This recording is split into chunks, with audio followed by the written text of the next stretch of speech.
You're listening to an Elephant Shoe podcast with your host, Andrea Szabo.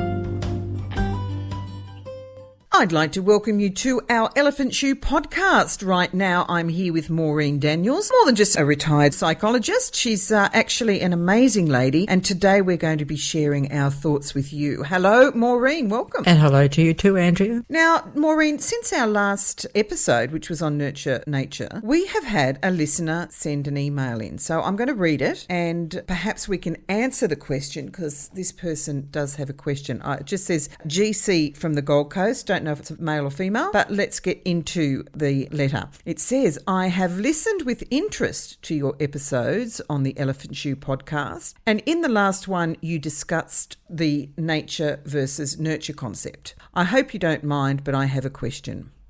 I've been trying to manage my anxiety for most of my life. I am 64 now and realise that it is within my control to change how I feel through strategies such as reframing my thoughts, avoiding certain situations, and even medications, just to name a few. How important is it for me to understand whether my anxiety is something in my genetic makeup? She puts in brackets, I know my father suffered the same condition, or if it is environmental. Brackets, certain life events may have well contributed. Will understanding this help me to find strategies? If it is genetic, can I change my anxiety? If it is environmental, I feel I have a chance, but sometimes I wonder if it is just the way I am. What do you think? Thank you for a fabulous podcast, GC from the Gold Coast. So basically, she's asking whether her anxiety is nurture or nature, and is that important to understand either way?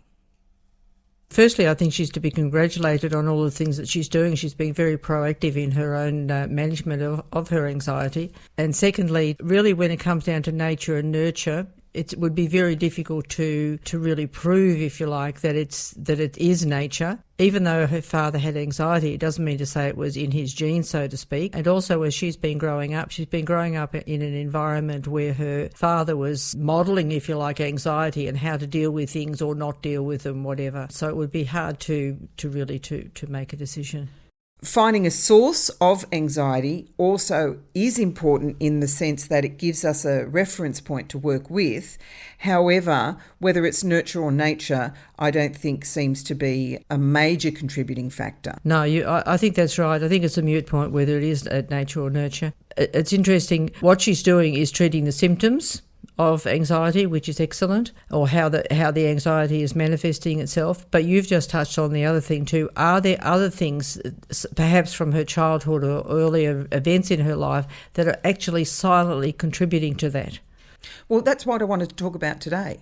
Right, is these events, and I'm just going to label events at the moment in a dramatic way, which is trauma. So if we look at trauma itself, where it's important to understand it is complex and quite individualised experience, and that some individuals may experience different types of trauma simultaneously or have variations, and the impact of trauma can vary from person to person. What affects one person might not affect the other, and that not everyone experiences a traumatic event will get post-traumatic stress disorder or anxiety or other things coming from it. If we define trauma as being deeply distressed or perhaps being disturbed by an experience or event that overwhelms us and leaves us with a lasting impact, and that could be an impact on our emotion, our psychological well-being, or even our physical well-being.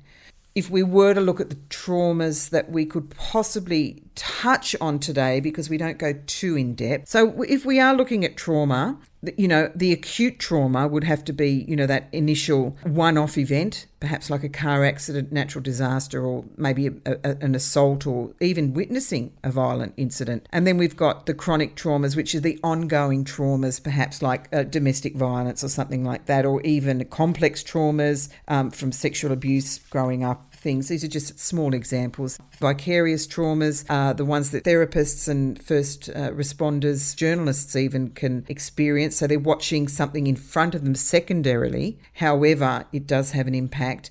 And then, of course, the developmental trauma, which is where it's an early life experience that's actually impacting on the brain when it's developing. and that can be quite profound and long-lasting. So there are some of the types of trauma that we can look at. I think, do you want to choose which trauma would be the best one to start with? The one that comes to mind is perhaps the effect of a more severe trauma, the one-off trauma, because that has profound effects on the physicality and biochemistry of a person at that time. I think we've all heard of a startle response. So at the time of the trauma, such as someone's there with a gun or there's an intruder in the house or something, at that time you go into a startle response where you can where the person can freeze, or you've heard of the flight or fight response, or in fact freeze, because the body actually changes. We have a chemical change that goes through our body. I think we've all heard of having an adrenaline rush, but it changes everything in our being at that split second of time. So you're saying the body's reaction initially to an impact of a trauma can set us into a place of freeze and then possibly fight or flight. Yes, sometimes that comes secondary. Sometimes people just take off and don't even think, but they're able to move. Other people aren't. But in that initial phase, often you'll hear people talk about time slowing down. They get a distorted sense of time. They can't think. They can't react in the normal way that they would on an everyday basis. And also what I think is very important for the long term of anxiety is the way they think about what's going on is affected. Okay, so that time changing, I remember a friend was nearly hit by a car and she said everything went into slow motion as it was happening. So that initial impact, it's natural for your body to flood your system with chemicals through fear and potential loss of life, or how dramatic it is, I don't know. It depends on the circumstances. But that flooding of the body of chemistry just can put you into a freeze mode, like a deer in the headlights. Absolutely. Yeah. And keep in mind that this response is actually a biological necessity in life for us to save, the organism to save itself. So if you think back at the example we often use in psychology is you think of Mr. Grug walking along the jungle path and there's a roar of a saber-toothed tiger or something very nearby. At that split second in time, his body has to be equipped to get out of there, to stand there and fight it, sometimes freeze a little for a while. But if he doesn't do something, he's lunch. So it's really all of those chemicals are there. They actually change the blood flow through the body and things like that. So that's designed to save the organism. Where our trouble comes in with trauma is there's a trauma of Mr. Grug on the jungle trail or wherever. His mind and body needs to remember, better watch it when you go down this path, because last time I went there was a saber-toothed tiger or whatever. So what happens in our lives, we're not worried about saber-toothed tiger, but a moment of threat imprints on us so that anything that approximates that, whether it's a noise, a smell, a person, for example, male, if it was a male who was involved, is enough to set off that same hypervigilance you had when you were first, say, attacked. It sets off that hypervigilance, and that's the hypervigilance that people live with ongoing through their lives. And that could be anxiety. Oh, definitely. It leads to anxiety. As human beings, we're not designed to be in a hyper-alert state all the time. We have peaks and troughs. Peaks when, the local tribe come along and pinch one of the women out of the tribe or something, and there's a great flurry and off we go to war and, try and get our woman back or something like that. Then everyone settles down, talks about the event and goes back to their normal daily living. They're not stressed all the time. Whereas our modern society, it seems to be compounded all the time with constant stress, which when you're triggered, which is what you were talking about when you have that smell or sound or something that reminds you of something that did cause trauma, and you're already at that heightened level, it just keeps pushing the anxiety through the roof. So from what I'm hearing you're saying is really we have to acknowledge where there was trauma in our past to recognise that still might be driving some of our behaviours here in the present. Yes, exactly right. I can think of a lady whose father was very aggressive and angry, and he never knew when the hand grenade was going to go off, and that stayed with her throughout her life. So later on, when she was in a work situation, if there was a man there who in some way triggered that by his attitude, or even pointing out you failed again in something because some bit of paperwork or typing wasn't right or whatever, that was enough to then elevate the anxiety very much. So recognising our past traumas can help us in our relationships now, because if you are sensitive to being around anger, you will be responsive to that. Whereas if you know that it is in that time where you are in that office and it's happening, it's not the same as it was before. So let's just say this lass is around someone that is aggressive, they're getting aggressive. What advice would you give to her in that moment of aggression? Yeah, the first thing, even just preceding that, is the work is to recognise, hang on, my response to this belongs in the past when I was experiencing all those things as I was growing up, and then to rehearse it in her mind before she went in with the person, to say, okay, this is not personal, this is not my father going off, pre-arming herself in a sense, being able to walk away from it. But also sometimes we would use some what little barrier could we put between you and the boss? And you'd get all sorts of things like, what I remember one lady saying that she had a vision of having a white light. So she had a white light all around herself, so she was protected when she went in there.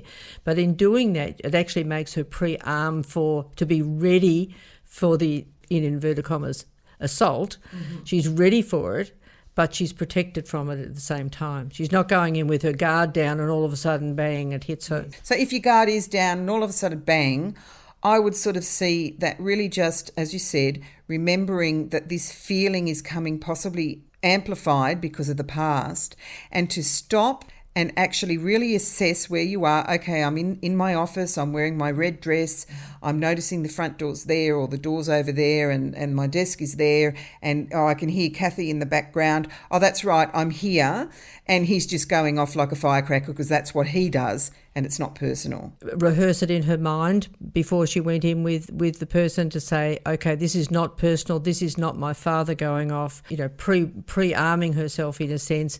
I think there is a lot of power in recognising where it came from. And I hasten to add, that doesn't mean blame the original perpetrator or whatever. It's just saying this came from this event, or this was like. But once you make that cognitive connection, that thought connection, that gives you a lot of a choice, if you like, over it, a bit more power over it, because up until then you've been blind to it, and it's, my God, this person has spoken to me, and look at the mess I'm in. I'm gone off crying in the toilet or something, and I don't understand why. I just feel I'm being picked on. Whereas once you start to understand where this has probably come from, a childhood full of aggression, and you've never learned to protect yourself, you have a lot of power then to start making choices about what you do. Beautiful. And I think one thing that might be good to touch on too is that in that time of trauma, when you recognise it at that time, to really see it for its truth, not what could be a myth around it. Like an example, I would think that if you're in a traumatic situation, or it's actually really life-threatening, the after talk from that, I think, is really important. So if anyone's listening and might experience a trauma in the future, it's really important to remember that how you talk to yourself after that traumatic event, because your body's flooded with different chemicals and there's lots going on, that it's helpful to keep it real and not go into a fantasy of what would have happened if, or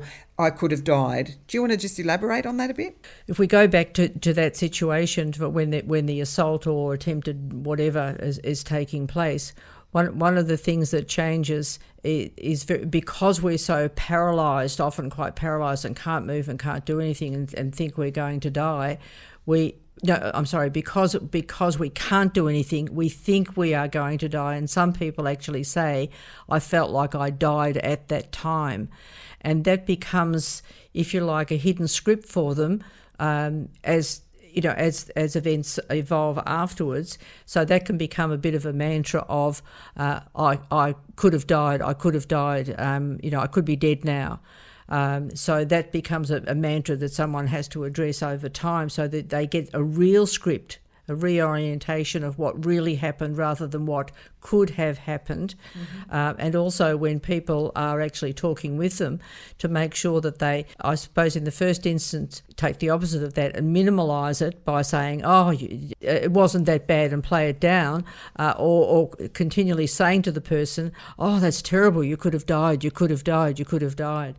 So they're not helpful statements. What would be a helpful statement? Really, it becomes down to saying, are you okay in the broader sense of that? What do you need to do now? Are there people to contact? Is there someone you can be with? More the practical things in that very first phase of everything, and seeing that they feel safe and protected at that time in the broader sense of the word, but they feel comfortable to be able to do that and remove themselves from the scene, of course, if they're able to. So when someone starts to process afterwards, keeping to the facts is really important, and not going into that myth of what ifs and coulds and shoulds and I would have died, I could have died.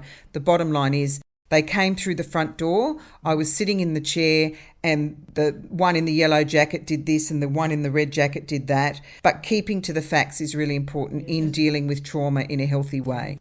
I hope that was helpful for you listening in to our Elephant Shoe podcast. I'd like to thank Maureen again for coming in. My pleasure, Andrea. We'll be back again the last Friday of the month, and we hope you can join. Love and light. Szabo, and you're listening to an Elephant Shoe podcast.